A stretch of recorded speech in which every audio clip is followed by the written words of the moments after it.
19h GMT à Bamako, la capitale du Mali. C'est l'heure de faire un nouveau point sur l'actualité nationale et internationale en ce jour béni. Un seul grand titre dans votre édition d'aujourd'hui. Notre pays, à l'instar de la communauté musulmane mondiale, célèbre ce lundi 12 septembre la fête d'Aïd el-Adha, encore appelée Aïd el-Kébir ou la fête de Tabaski. Ce matin, la tradition a été respectée par la prière dans la grande mosquée de Bamako en présence du chef de l'État Ibeka, le chef du gouvernement ainsi que les ministres. Les temps forts de cette grande communion dans ce journal.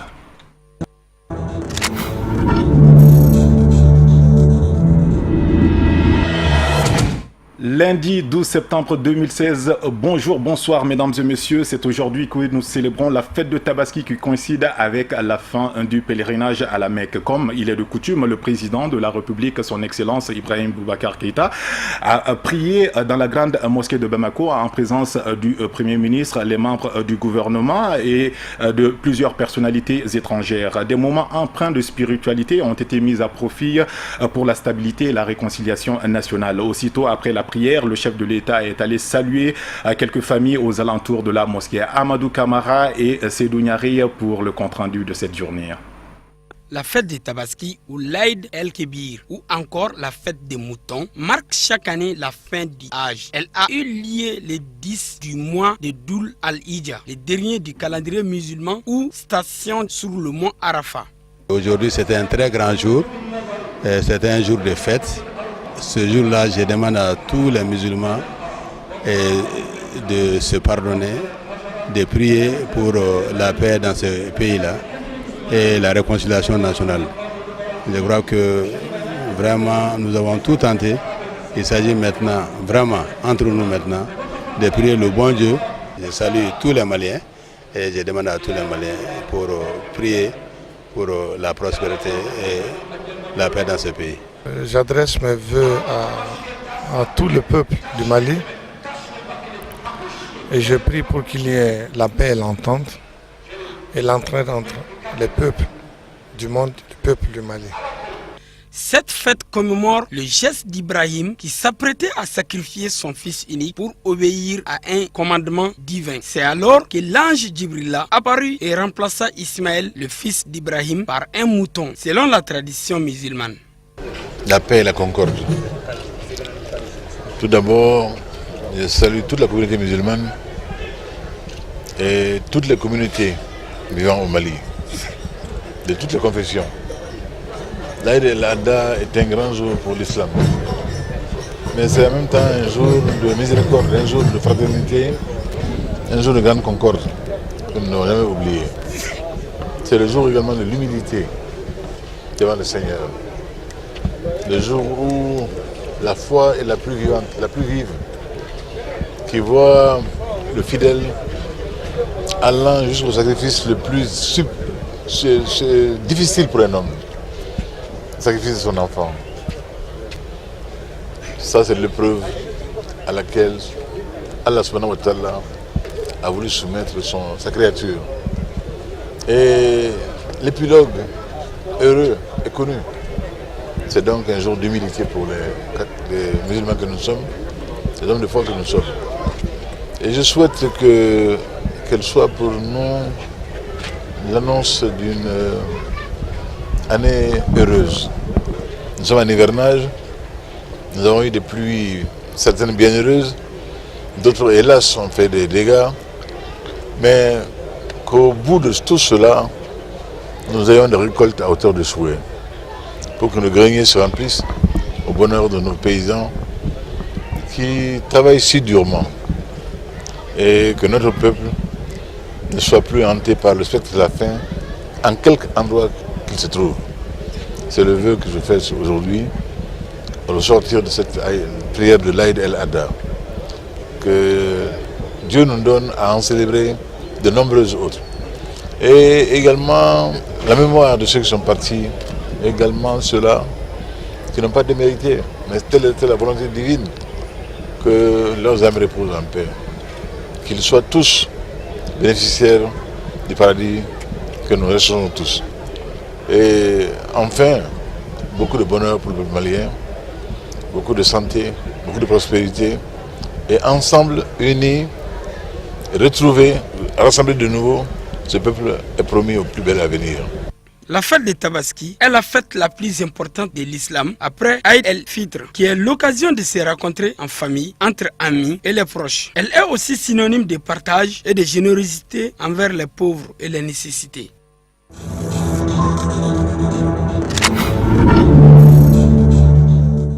Après la prière, le président de la République, Ibeka, a entamé une marche d'environ une dizaine de minutes de la grande mosquée jusqu'au rond-point Raïda, tout en saluant les familles avoisinantes. Des milliers de fidèles musulmans sont sortis pour répondre et magnifier cette belle initiative du chef de l'État. Quant aux populations, elles étaient très contentes de voir le président de la République marcher sous le soleil pour les saluer personnellement à l'occasion de cette grande fête musulmane. Cette marche du président de la République est une marque de reconnaissance envers les Maliens qui sont sortis en grand nombre pour lui donner un bain de foule. Voilà, un bain de foule. Excellente fête de Tabaski à toutes et à tous. Le nouveau locataire du secrétariat général de la présidence de la République s'appelle Soumeilou Boubé Maïga. Il occupe ce poste avec rang de ministre depuis le 29 août dernier.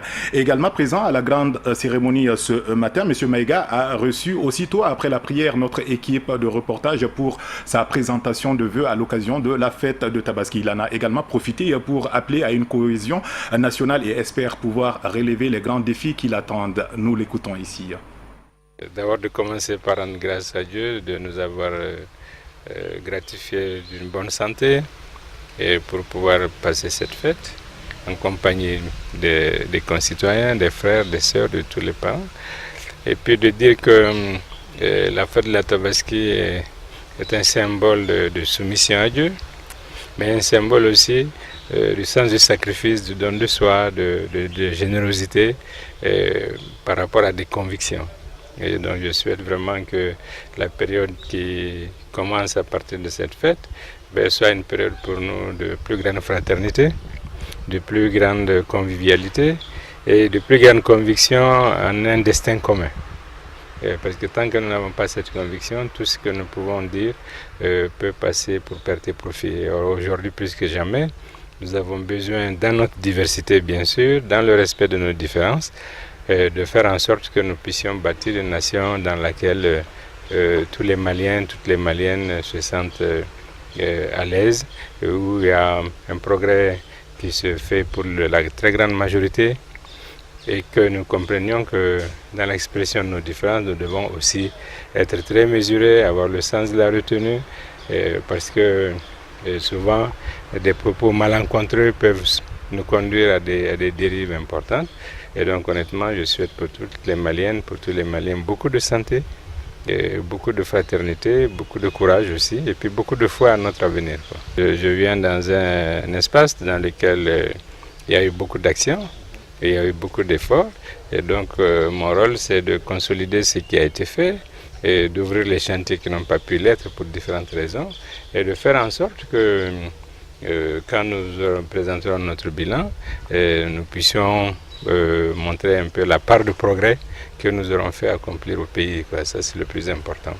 Et c'est un travail collégial, un travail collectif, et c'est dans cette perspective-là que je compte inscrire mon action. Je pense qu'il y a déjà un pas que nous avons franchi, mais qui n'est pas perceptible pour beaucoup de gens. C'est qu'au jour d'aujourd'hui, personne ne parle plus de la séparation du Mali, de la division du Mali. Et les idées qui tendaient à faire que le Mali soit divisé de manière institutionnelle, de manière officielle, ces idées-là ont beaucoup reculé grâce à la mobilisation, à la conviction des Maliens. Je crois que maintenant les difficultés que nous avons sont des difficultés liées à la méthode, sont des difficultés liées quelquefois aux contradictions internes à un certain nombre d'acteurs. Mais nous revenons de très loin. Je pense que le plus important aujourd'hui, c'est que le pays connaît une certaine forme de stabilité qui est un facteur qui lui permette d'avancer. Ça, c'est le plus important. Toujours dans la mouvance de la fête de Tabaski, l'une des plus importantes de la Oumma islamique est considérée aussi par les musulmans comme étant la célébration de leur foi. De nombreux rituels accompagnent cette fête qui s'étale pratiquement sur 3 jours. La plus célèbre tradition demeure évidemment le sacrifice du mouton en souvenir à celui d'Abraham. Nous avons donc sillonné quelques familles de Bamako ce matin au moment même de l'immolation de l'animal afin de recueillir leurs impressions. Nous retrouvons Ousmane Sogoré et Samba Traoré pour les détails. La Tabaski, une fête qui commémore la soumission d'Abraham à Dieu, symbolisée par l'épisode où il accepte d'immoler son fils unique Ismaël. C'est en souvenir de cet acte qu'on fête en réalité la Tabaski. On sacrifie un bélier pour remercier Dieu par sa grâce. Cette pratique a été perpétuée par le prophète de l'islam Mohammed, paix et salut sur lui. Le sacrifice du mouton répond à un sacrifice qui vient de la foi. Quel est ce sacrifice? C'est le sacrifice d'Abraham, le prophète d'Abraham. C'est le sacrifice du prophète d'Abraham. Abraham a rêvé qu'il est en train d'égorger son fils, d'immoler son fils. Il a appelé son fils. Quand ils sont allés se promener, il lui a raconté son rêve et lui a demandé « Qu'est-ce que tu en penses ?» Le fils a répondu « Fais ce qui t'est commandé. Tu me trouveras endurant. » Les deux ont mis ce projet en exécution. Il a couché son fils pour l'égorger. C'est là maintenant que Dieu l'a appelé Abraham. Et il a échangé le fils d'Abraham, Ismaël, par un bélier. Abraham a pensé que le rêve là, en réalité, c'est un commandement de Dieu. Son fils également a pensé que c'est un commandement à Dieu. Et son fils lui a dit, fais ce qui t'est commandé.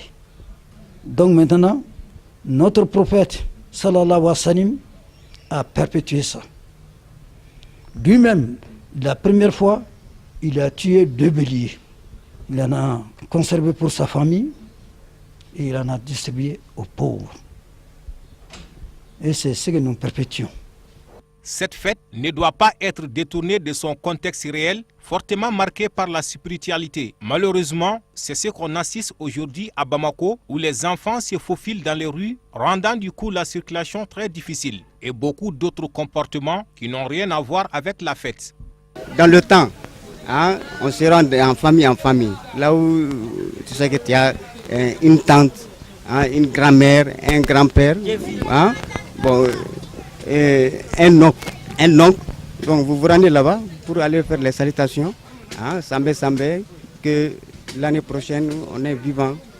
Présentement, ils font de porte à porte. Il n'y a pas de question de famille ou bien de temps, non. C'est de porte à porte. Rappelons que cette fête est aussi synonyme de partage, de générosité envers les pauvres et les plus nécessités.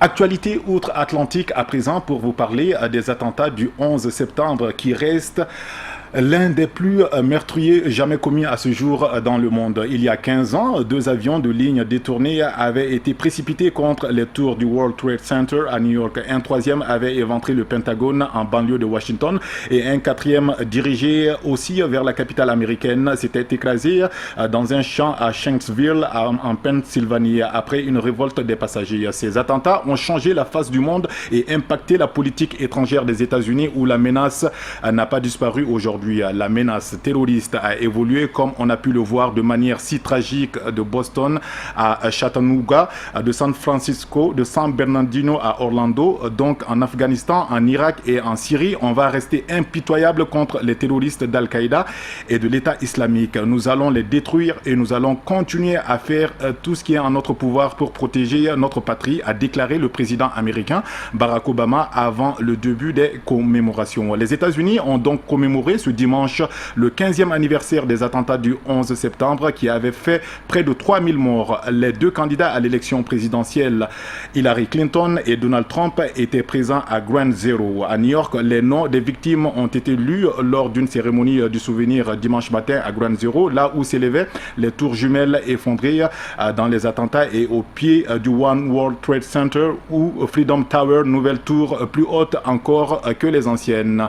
La candidate démocrate a quitté plus tôt que prévu la cérémonie après avoir eu un malaise lié à une pneumonie. Il s'agit de Clinton, justement Hillary Clinton que vous apercevez en ce moment.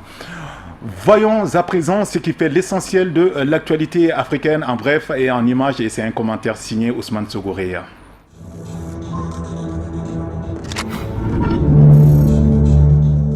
Au Niger, une attaque a visé dans la nuit du samedi au dimanche 11 septembre le camp des réfugiés de Tabaré-Bari. Le site situé à la frontière avec le Mali abrite des milliers de réfugiés maliens ayant fui leur pays au plus fort de la crise dans le nord du Mali. Au moins 2 civils ont été tués et les assaillants non encore identifiés sont toujours en fuite. C'est aux environs de minuit, heure locale, que le camp de réfugiés maliens en territoire nigérien a été attaqué. Des assaillants pour l'instant inconnus ont tiré de loin sur le camp de Tabaré-Bari dans la préfecture d'Ayoru, à la frontière malienne. Officiellement, le bilan est de 2 morts et 4 blessés parmi les réfugiés maliens. Du côté des forces de défense et de sécurité, on ne dénombre aucun mort, selon l'état-major général des forces armées nigériennes.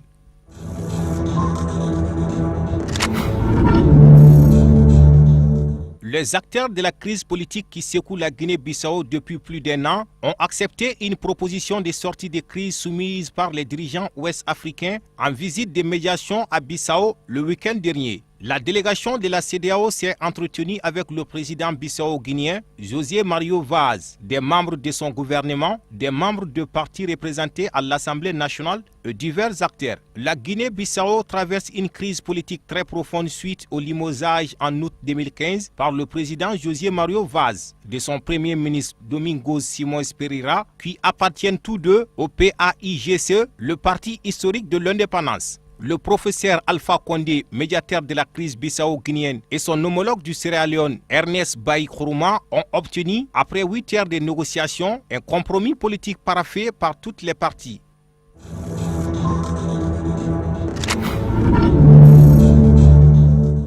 Au Kenya, 3 femmes ont été abattues par la police dimanche 11 septembre après avoir tenté d'attaquer un commissariat de la ville côtière de Mombasa, dans le sud-ouest du Kenya, à l'aide d'une bombe incendiaire et de couteaux. L'attaque n'a pour le moment pas été revendiquée. La police kenyane évoque pour le moment une attaque terroriste présumée. À l'origine, les 3 assaillants sont entrés dans le commissariat en prétextant vouloir porter plainte pour le vol d'un téléphone. La première jette alors une bombe incendiaire à l'accueil du bâtiment, tandis que les autres agressent 2 policiers avec des couteaux. Ils ont été transportés en urgence à l'hôpital. Les forces de l'ordre répliquent et tuent les assaillantes. La police évoque des soupçons d'attaque terroriste. D'après les témoins cités par l'AFP, les femmes portaient un voile islamique et auraient invoqué le nom d'Allah pendant l'attaque.